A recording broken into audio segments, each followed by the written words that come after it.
Sabrina Carpenter, the 26-year-old chameleon who's danced from Disney darling to Grammy-nominated provocateur, is staring down the bittersweet end of an era. With her Short End Sweet tour, a whirlwind odyssey of 70 electrifying shows across North America and Europe, down to its final 2 nights at Los Angeles' Intuit Dome, the Espresso siren confessed a heart-wrenching vulnerability. In a weekend Instagram cascade of glittering snapshots and tear-streaked captions, she poured out her soul. "Our last 2 shows of the Short and Sweet tour start tonight. They will have to drag me off stage," punctuated by a fractured red heart and lipstick kiss.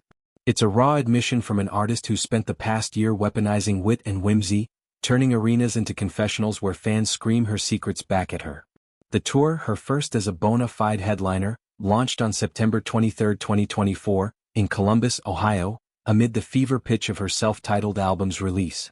Short and Sweet, a 12-track confection of razor-sharp pop, sultry R&B and country-tinged confessions, catapulted Carpenter into the stratosphere, spawning viral anthems like "Please Please Please" and "Taste." But the live iteration elevated it to communion.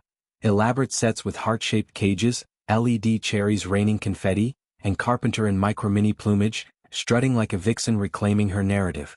From Toronto's Scotiabank Arena to London's O2, she commanded 20,000 souls per night, her setlist a therapy session. Nonsense outros customized with cheeky roasts, feathers fluttering like liberation flags. Grossing over $100 million, it shattered records for a female artist's debut trek, proving her alchemy, turning heartbreak into hooks that heal. Now, as the curtain calls in LA, her adopted hometown, where she honed her chops opening for Taylor Swift, the emotions crest. Earlier this week, she conquered 4 of 6 Intuit Dome dates, emerging from the fray to post a love letter to the crowds. LA Nights 3 and 4. I didn't know LA crowds could crowd like this. The photos captured the delirium. Carpenter mid-leap in a bedazzled bodysuit, pyrotechnics blooming behind her, fans in Espresso, branded merch a sea of devotion. She singled out the night's arrests, a tour tradition nodding to her Juno Tracks handcuff motif. First, R&B enchantress SZA, cuffed 4 killing it every night during their duet of All the Stars, their voices intertwining in a cuffing season symphony. Then Raven Leaney, the neo-soul prodigy, arrested for looking perfect while doing so, her harmonies on Man-Child, a velvet rope around the encore. These moments weren't scripted fluff, they were Carpenter's lifeline to the chaos. The tour's grind, endless flights, vocal coaches at dawn, costume changes blurring into fever dreams, tested her mettle. Yet she thrived, channeling X's into exorcisms.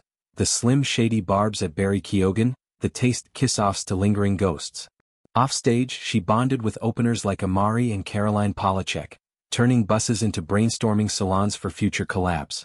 On stage, her vulnerability shone, choking up during Lie to Girls, where she dissects daddy issues with disarming candor, or the acoustic Because I Liked a Boy, a middle finger to Swiftgate smears. As the finale looms on November 23, 2025, exactly 1 year post-launch, the heartbreak layers. LA holds ghosts. Her Girl Meets World breakout, the Swift openers that birthed this beast, the industry whispers she silenced with sold-out supremacy. "They will have to drag me off stage," she wrote, evoking the diva defiance of Madonna's Farewell Bows or Beyoncé's Formation finales. Fans speculate surprise guests, maybe Swift 4 Espresso Redux or a full-taste video premiere. But Carpenter's kept it caged, teasing only something unforgettable via cryptic TikToks. Beyond the glamour, this tour marks Carpenter's metamorphosis. From adoration ballads to emails I can't send snark, she shed ingenue skin, emerging as pop's sharpest scribe. Short and Sweet dissected fame's underbelly, jealous exes, media maelstrom, the thrill of bad boys, with hooks that burrowed like earworms. Live, it bloomed, the nonsense outros, once viral clips, now interactive roasts. The title track's Lounge Lizard Lounge, a mid-show breather where she sips martinis and spills tea. Critics raved. Rolling Stone dubbed it the summer's sauciest spectacle, while TikTok teens tattooed lyrics, turning her into a Gen Z oracle. The end isn't erasure, it's ellipsis. Post-tour whispers swirl. A taste video drop, deluxe album drops, maybe a short and salty holiday jaunt.